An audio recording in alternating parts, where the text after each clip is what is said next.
નમસ્કાર વિદ્યાર્થી મિત્રો, કેમ છો? મજામાં? ધોરણ 9 અને 11 માટે રિસેન્ટલી સારા સમાચાર આવી ગયા છે આપણી વચ્ચે. તો આપણે જોઈએ કે ગુજરાત બોર્ડ દ્વારા એક સારો નિર્ણય લેવામાં આવ્યો છે વિદ્યાર્થીના હિતને ધ્યાનમાં રાખીને, અને ફાયદો થાય એવો નિર્ણય, તમને મજા આવે એવો નિર્ણય છે. તો જો અહીંયા તમને તારીખ ગઈકાલનો આ પરિપત્ર કદાચ તમને મળી પણ ગયો હશે, બરાબર.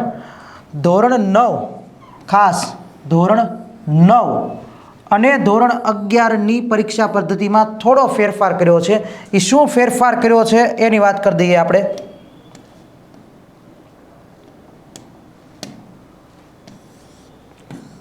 જો પરિપત્રની અંદર જોશો તમે તો તમને દેખાશે કે 2023-24નું વર્ષ હતું ને, ત્યારે આવો ફેરફાર કર્યો હતો ધોરણ 10 અને 12ની પરીક્ષા પદ્ધતિમાં.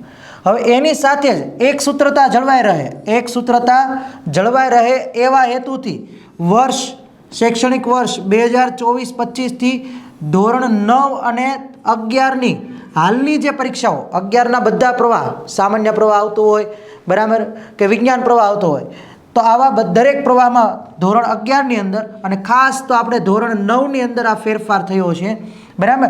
અને આ જે સરળ પદ્ધતિ બનાવી છે ભણવા માટેની, એ શું છે એ કહી દઈએ. તો જો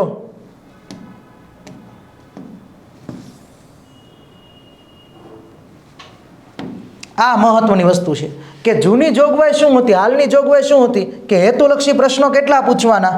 તો 50 માર્કનું પેપર હોય, 50 માર્કનું પેપર હોય તો એમાંથી 20%, બરાબર, એટલે કે 10 માર્કનો વિભાગ એ પૂછાય. વિભાગ એ કેટલા માર્કનો પૂછાય?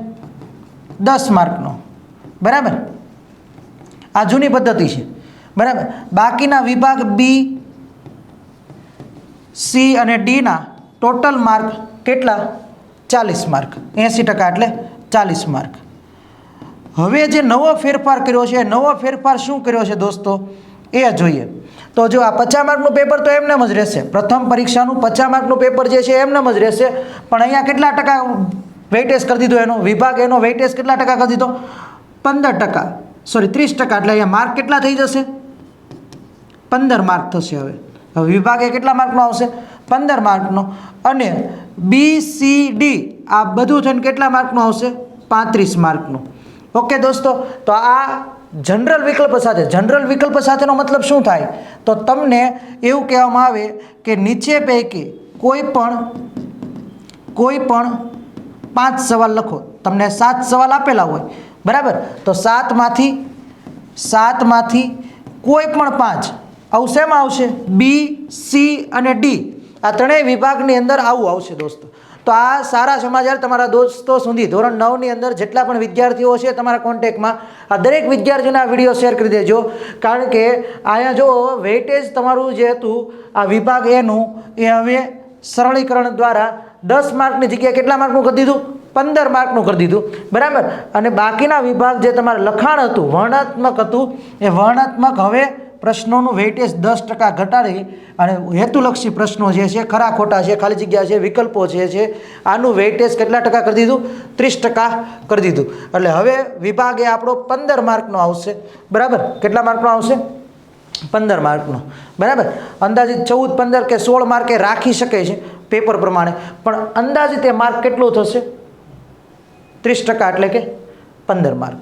ઓકે દોસ્તો, તો આ માહિતી તમારા જેટલા પણ કોન્ટેક્ટમાં હોય ધોરણ 9ના વિદ્યાર્થીઓ એની સાથે શેર કરી દેજો. 11મા ધોરણને પણ આ જ લાગુ પડે છે, તો એવા વિદ્યાર્થીઓને પણ આ શેર કરી દેજો. જોઈએ કયા કયા વિષયોમાં લાગુ પડવાનું છે, તો એ જો. તો અહીંયા નીચે વિષય આપી દીધા છે. જો ટૂંક જ સમયમાં આ બધા જ વિષયના પરિપત્રો પણ, એક પ્રશ્નપત્ર, ગુણભાર, નમૂનાના પ્રશ્નપત્ર, આ બધું જ શાળાની અંદર મોકલવામાં આવશે. અમે પણ તમને જાણ કરતા રહીશું, બરાબર. તો જો ધોરણ 9ની અંદર ગણિત, વિજ્ઞાન, સામાજિક વિજ્ઞાન, ગુજરાતી, મતલબ બધી જ ભાષાઓ અને બધા જ વિષયો આવી ગયા. જોજો, તો આટલામાં ફેરફાર આવી રહ્યો છે, બરાબર. તો આ જાણકારી તમારા જેટલા પણ કોન્ટેક્ટમાં હોય ધોરણ 9ના વિદ્યાર્થીઓ એને શેર કરી દેજો. ધોરણ 11ના વિદ્યાર્થીઓને પણ આ માહિતી શેર કરી દેજો, કારણ કે અહીંયા જે વિષય લખેલા છે એ ધોરણ 11ના પણ તમને દેખાતા હશે વિષય. જો આ 11માના વિષય છે બધા. ઓકે, ચલો તો આ માહિતી શેર કરજો વધુને વધુ લોકો સુધી. નવા વિડીયોની અંદર ફરી મળીશું નવી અપડેટ સાથે. ત્યાં સુધી જોતા રહો આપણી channel STD10 GSEB board. Thank you, ધન્યવાદ, આભાર.